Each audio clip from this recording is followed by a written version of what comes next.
Hey guys, welcome back to the channel. My name is Tony. The channel is Tony Talks Cards, and we're talking about cards again today. This is episode number 2 of my lots of episodes I think coming of my going through the 1971 Topps Baseball Action Poses set. A few weeks ago, I did my first video talking about the first 6 cards. There are 52 cards total that are very different looking. They are action shots in game, multiple players, plays at the plate, people in the outfield, in the infield, batting stances, all that type of cool stuff. There's 52 of them. I've got 51 in my position now. The 52nd card is with ComC. I'll wait to the very last video to show that once I get that sent in. But this was going to be the next 5 cards. These cards are going to be, well, there's one Hall of Famer, 2 Halls of Very Good, and then 2 other players, all with different stories to them. Very cool looking cards, and each of them with their own separate story. So thank you for watching again. Hopefully you like this content, like this type of stuff. I'll have probably 6 or 7 more given how many I want to cover and how deep I want to go into them. But for right now, this is episode number 2. But before I get into episode number 2, I want to talk about a couple analytical things, some numbers around this action pose subset. So there are 52 cards total. 34 of them are from American League teams, interesting. 18 are from National League teams, so almost a 2-to-1 ratio there, AL to NL. The 2 teams represented most are the Yankees and Mets. The Yankees, I believe, had 9 of the 52, and the Mets had 8 of 52.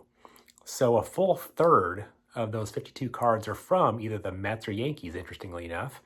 The third and fourth most common teams, I think, were the Royals and the Angels. But I think there are about 14 teams in total. But again, some have 1, some have 2, but the Yankees and Mets have 9 and 8 respectively.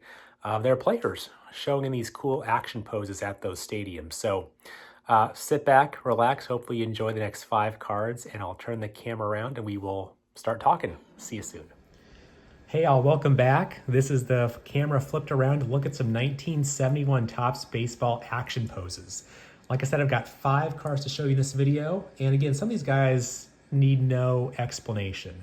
One's a Hall of Famer, 2 could be Hall of Famers. So 3 of them you probably know a lot about, so I'm not going to add a lot of new stuff to them, but just stuff that I researched and thought was interesting about these players as I slowly move through the 52 card subset of action poses in 1971 Topps. So the first 2 I'm going to show you are, I'll call plays at the plate. These are cards with multiple players on them, and actually one player is on both cards. So the first one is the 1971 Topps Thurman Munson, his second-year card, but first card, well, I would say by himself, but he's with an Oakland A right there too. And then Vada Pinson. So these 2 cards are connected because Mr. Thurman Munson, I believe, is in Vada Pinson's card right here as well. Vada slid home, came home, and not sure if it was out or not, but that is, I think, Thurman Munson there with the back of his jersey showing. And here you've got his card, his second-year card, Topps All-Star Rookie trophy right there, and another great 71 Topps action pose.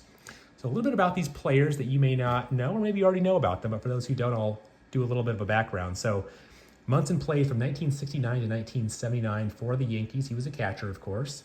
He was Rookie of the Year in 1970 and MVP in 1976, the bicentennial year. He was also named captain in 1976, the first Yankee captain since Lou Gehrig, I believe. Only had 113 home runs.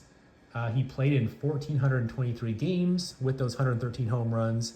So if you create an average 162 game a year, like our games are today, he would have averaged about 13 home runs in a full average season. He had almost 1,600 hits, primarily in those 10 seasons. In 75 through 78, he had over 180 hits each year for the Yankees. He won 3 consecutive Gold Gloves, and unfortunately he died at 32 as a result of an airplane crash. Munson had a career .357 batting average in the postseason with 3 home runs, 22 RBI, and 19 runs scored. His batting average in the World Series he played in was .373. That's amazing. Mr. Vada Pinson played from 1958 to 1975, primarily with Cincinnati, then with St. Louis, Cleveland, California, and then with Kansas City. He played center field, and his best, most productive years were around 1959 to 1967, all with Cincinnati. He had over 200 hits 4 times and had over 160 hits per year from 1959 to 1967. His stats spiked back up in the 1970 season, which is the season shown on this card on the back, with 24 home runs and 82 RBI, and again over 160 hits. His games played and his hits and home runs slowly declined from 71 to 75. He did finish 3rd in the MVP voting in 1961. He ended his whole career with just shy of 2,800 hits. He had 256 home runs, almost 1,200 RBI, and a 286 batting average. He only played in one postseason, 1961, with Cincinnati, and he only had 2 hits out of his 22 at-bats versus the Yankees that season. His high school in Oakland also produced students such as Frank Robinson, Curt Flood, and Bill Russell, according to Wikipedia. He was later a coach for Seattle, the White Sox, the Tigers, and the Marlins. Neither of these players are in the Hall of Fame, but combined together for these 2 1971 cards, again showing the 71 season. So a lot of connections in this subset between these 2 players, which is pretty cool. Here's the back of the Munson card. Again, I love the nice big pictures of the players. He's card number 5 in that set. And then Vada Pinson again. There's the back of his card with the Indians. So that's the first 2 out of 5. The next 2 are from those of you who are Mets fans will probably know these 2 players. The first one needs no introduction. Mr. Nolan Ryan, his 1971 Topps card with the Mets. The next card is the 1971 Topps card of Bud Harrelson, a shortstop for the Mets. And in this card, lots of players. You got 4 players and an umpire. I believe that's Mr. Nolan Ryan right there, number 30. So Nolan appears on these 2 cards, and again, him by himself and then him sharing the card. Not his card, but sharing a card with Bud Harrelson there too. So not a lot to say I haven't said before, others haven't said before, but let's go into it. Mr. Ryan had 5,714 strikeouts, 7 no-hitters, 324 wins from 66 to 1993. He was with the Mets from 66 to 71 and only had 29 of his 324 wins with the Mets. He had 13 complete games with the Mets, and then his first season with the Angels, he had 20 in his first season, I believe. Nolan Ryan also had 2 home runs in his entire career, 1 in 80 and 1 in 87 with Houston. And I love the RC Cola in the background. I've done a video on this before. I worked at Arby's. Arby's, I believe, is a national chain, the roast beef sandwich chain. When I worked there in the mid-90s in high school, RC is what they sold. Not Pepsi, not Coke, but RC Cola. So I love seeing that ad in the background of the Nolan Ryan card too. So Mr. Harrelson, he played from 65 to 1980 and played shortstop. The vast majority with the Mets, Phillies, and Rangers. He played his most games from 67 to 1971. He only had 7 home runs over his career and was a .236 batter over those years. He was a coach for the World Series winning 86 Mets and manager of the Mets from 1990 to 1991. He did win a Gold Glove in 1971 and was an All-Star in 1970 and 71, and this card being an All-Star year for him, I guess.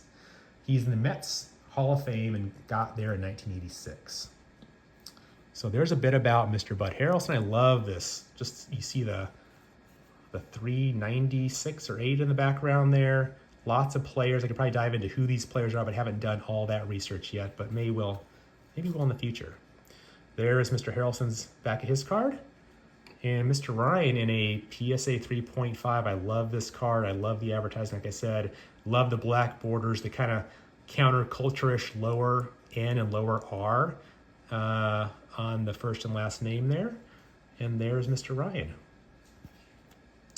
Last but not least, we have a card with a single card, but a card nonetheless with 2 players in it. I'll move these out of the way.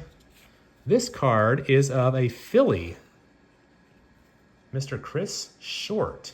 Again, I love the advertisement in the back. I don't know what that says.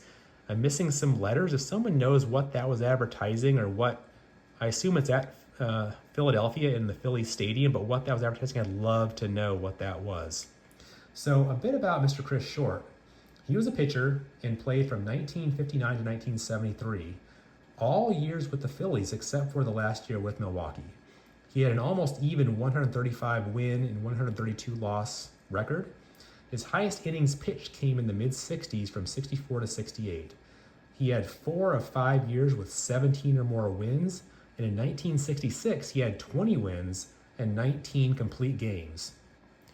In the same year, he also had his best batting year. He hit 208. On October 2nd, 1965, he threw 15 shutout innings at Shea Stadium against the Mets. We just talked about with Nolan Ryan and Bud Harrelson. He struck out 18 in that game but received a non-decision. The game ended in a scoreless tie in 18 innings. Pretty amazing there. On the back, it talks about him being a four-sport star in high school. A bit about his background there. Hurled in the Major League All-Star games in 64 and 67. So, didn't have the best year in 1970, had a 9-16 record, but again, had some great years before this card came out. And love, again, it goes without saying, I love the action poses, but look at that. I don't know if that's the ball he's throwing, but that's a cool shot to get the ball above his head, left-hander throwing it, right? And then in the back, Mr. Pete Rose leading off third. Pretty cool. So those are my 1971 Topps action poses for this video. Thank you all for watching. Thanks for the support. I appreciate it. And I will talk to you again soon. See you. Bye.